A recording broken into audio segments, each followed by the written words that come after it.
Welcome to All Caps. Well, the Knicks clinched a playoff spot for the first time in 8 years, and I could not be happier for Knicks fans. I could not be happier for the city of New York. Could not be happier for all the people that have waited for so long for this to happen. And it happened in the best way possible by the Boston Celtics continuing to suck gigantic gorilla balls. And so I thought in this moment of reflection before the celebration that we would look back on some of the players that got us here between the last time the Knicks were in the playoffs and now. Cole Aldridge, number 45. I think he averaged like 0.5 points and 4 pairs of cowboy boots per game. Oh, wow. Jose Calderon looked like he was like the bass player in the French band Phoenix. Here he is saying, no more tapas. Cleanthony Early. I thought he was going to be good. And it turned out all he was really, really great at was getting robbed outside a strip club. Oh, wow, Alexey Shved. Carried himself with the kind of energy of like the kid on your freshman dorm floor who sold Molly. Probably had something to do with the election hacking in 2016. I don't have any hard evidence of that. Shane Larkin, son of Barry Larkin, who was good at his sport. Aaron Aflalo gave you that 3 and D. It was like not enough 3 and not enough D. Oh shit, look at these two. Tim Hardaway Jr. and my former son, now estranged, Kristaps Porzingis. I wish Kristaps the best in his continuing battle with anemia. Kurt Rambis, of course, he really believed in the triangle offense in a way that was almost deranged. And then he notably liked an Asian porn tweet and said that he had been hacked. And we're still looking for the hacker. It might have been Shved. I don't know. Andrea Bargnani, here he is. Not a lot of people realize that he had a 70-inch vertical. Here he is actually coming down from the ceiling. This is how he would enter every game. They would drop him from the ceiling and just hope that he died. Oh, here is just 2 sex addicts. Derek Fisher almost got beat up by Matt Barnes, probably for a good reason. Phil Jackson recently, and for no discernible reason, was like, I know what it's like to be Donald Trump. And that's all that we need to say about the Phil Jackson era in New York. For all the Knicks, past and present, and for everyone who remembers 2013, what a time it was, and to Cody, the young man on Christmas Day, young Cody, who wanted desperately for Christmas a Knicks playoff and then didn't get it. This is for you. It looks like we made it, guys. We made it. And one more thing, Shaquille O'Neal, like we talked about it a million times, he's got like so much on his mind. He's like running pizza corporations, he's selling insurance, he is making sure your muscles are loosened with his Icy Hot. By the way, it's not as good as a Theragun, we'll more on that in a moment. And here he is with Lefko and Dwayne Wade on TNT. Shout out to my good friend Fresh West. He helped change the culture. Yes. Thibodeau's doing a great job, and Zach Randolph is playing MVP caliber basketball. Hold on. Congratulations to you, Knicks fans. He doesn't play right now. Julius Randle. That's whatever his name is. Let me just say, how do you get from Zach Randolph to Julius Randle? Is it literally because there's a Rand in both names? That's it. It's a 4-letter sequence in the midst of many other letters that gets you from Julius Randle to Zach Randolph. They play kind of the same position, but like in completely different ways. You know, Zach Randle was a low post guy. Julius Randle plays all over the court. I don't know how we got there, but that's fine. Again, Shaq has too much in his mind. TNT, can we just help Shaq more? Like, he needs those notes, like when people would zoom in on like documents that Trump was holding and it just said like, remember, smile. You are not angry. Like something, just like write Julius Randle like really big on a thing, because Shaq has too much to do. Thank you, Lefko, for being there. Let's go to the meat. Russell Westbrook broke Oscar Robertson's record for most triple-doubles in NBA history. Shouts to Russ. It was fantastic. Just one problem, triple-doubles are terrible. Here's an article on Complex. I think a lot of people turn to Complex for their basketball analysis. Here's the gist. Quote, the moment we elevate a statistical total, no matter how improbable, above the result of the actual game, the game itself becomes debased. And guys, triple-doubles are bad.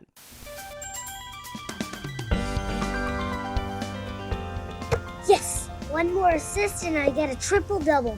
I wouldn't do that if I were you, Chief. Why? Because triple-doubles are overrated. Who are you? Just a man who loves good basketball. You know, the game's evolved a lot. We just know more about numbers now. For instance, three-pointers. That used to be a bad shot. Now it's a great shot. What's that got to do with triple doubles? I could get into the analytics, but it's really just because Russell Westbrook is getting them now that it's not Oscar Robertson, Larry Bird, or Jason Kidd. Triple doubles just suck that glass dick. Crack? That's right. Triple doubles could lead to smoking crack cocaine. Speaking of which... Hey, who are you? Hey, get back here! He's trying to sell crack to my kid!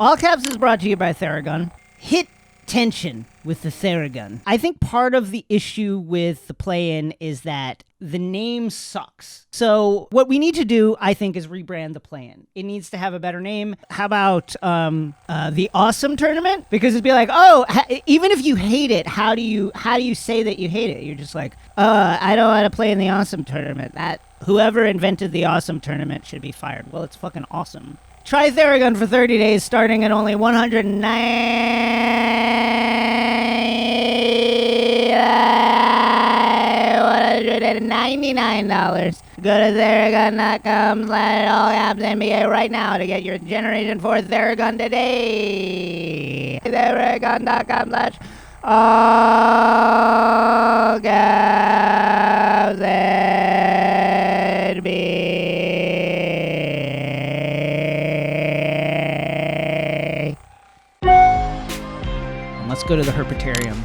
What is a herpetarium, you ask? A herpetarium is a habitat for lizards, and this is where our good friend Skip Bayless lives. Here is one of Skip Bayless's recent missives from the Heat Rock. Can't wait for tomorrow's Undisputed to hear Shaq talk about his favorite target and scapegoat on the Lakers, Kuzma, who has 18 in the first half. No LeAnkle. Okay, let me stop here. No LeAnkle. LeBron has a fucking ankle injury. Skip, you wrinkly fucking turd. If your legs were severed, right, and your tail fell off, and it was gonna be weeks until they grew back, because that's what lizards have the ability to do, is grow back their limbs. It's gonna be weeks until they grew back.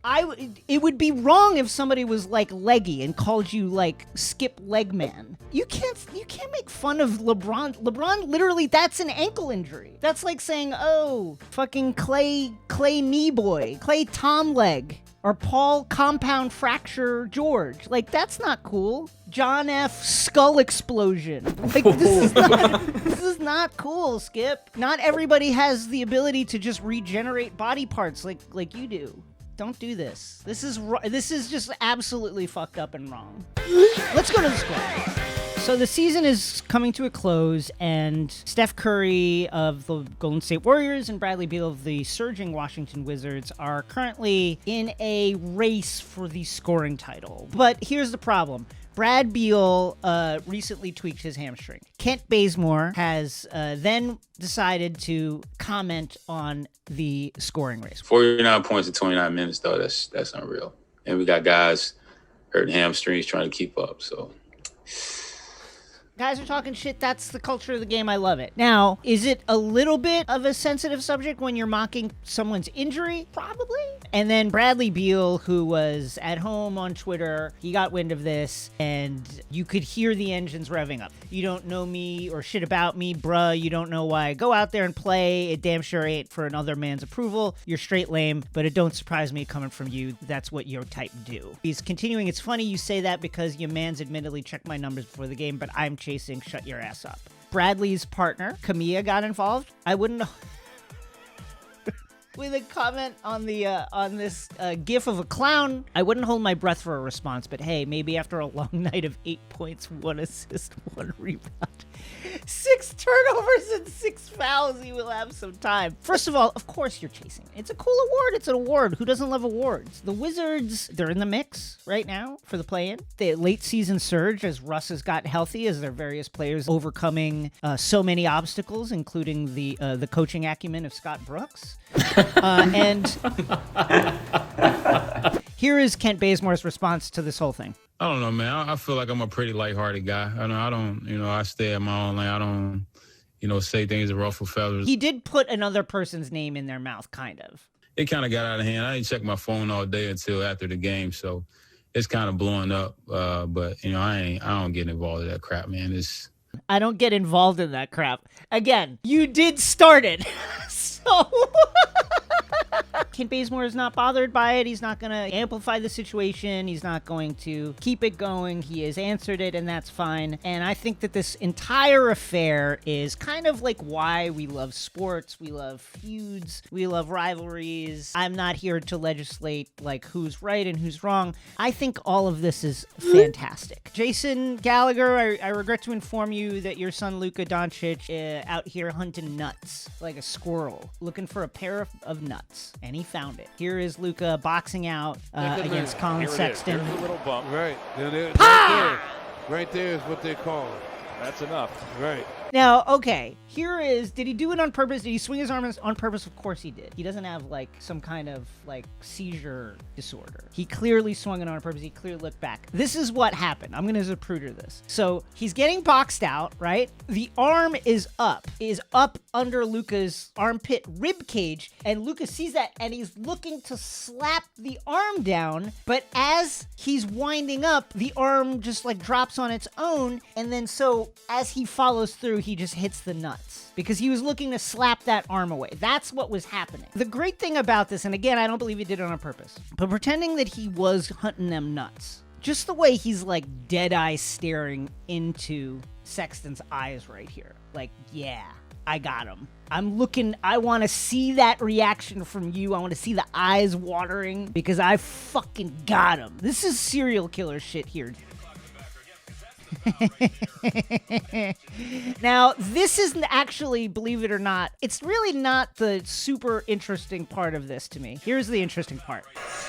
After replay review, the play is ruled a foul penalty 2 for the Okay, first of all, I love this. Here is referee David Guthrie doing the review call, and I just we got to talk about it because he's doing everything right here. First of all, he clearly understands his angles, right? You don't want to be too squared up on the camera because you look shitty. You just would look big. He's giving us depth with that kind of, he's like off, you know, he's kind of like this, but then there's this. This looks weird, right? Until, guess what? That's coming out. And that's giving you the 2. That's a 10 out of 10 for me. I love it. I think it's fantastic. Shouts to David Guthrie for bringing the real, like, kind of swag to giving that flagrant 2. Like, keep it in the pocket. You don't know what I have. What's in here? I don't know. Oh, how about this? It's a flagrant 2. It could have been anything. It's incredible. I love it. Here is Bam Adebayo and Dwayne Wade. Bam after a big win for the Heat. The Heat obviously are hovering around 6. They are just above that play-in spot. They want to keep winning. Huge win against the Celtics. Here is Bam Adebayo talking with Dwayne Wade after the game. Fro Bam is different. Let me say that. Let me say I like low-cut Bam better. You don't return my text messages and all that good stuff no more, but it's all good. It's all good. First of all, hold on. How many times have I texted you and it took you like a day to respond, D-Wade? All the time. A day?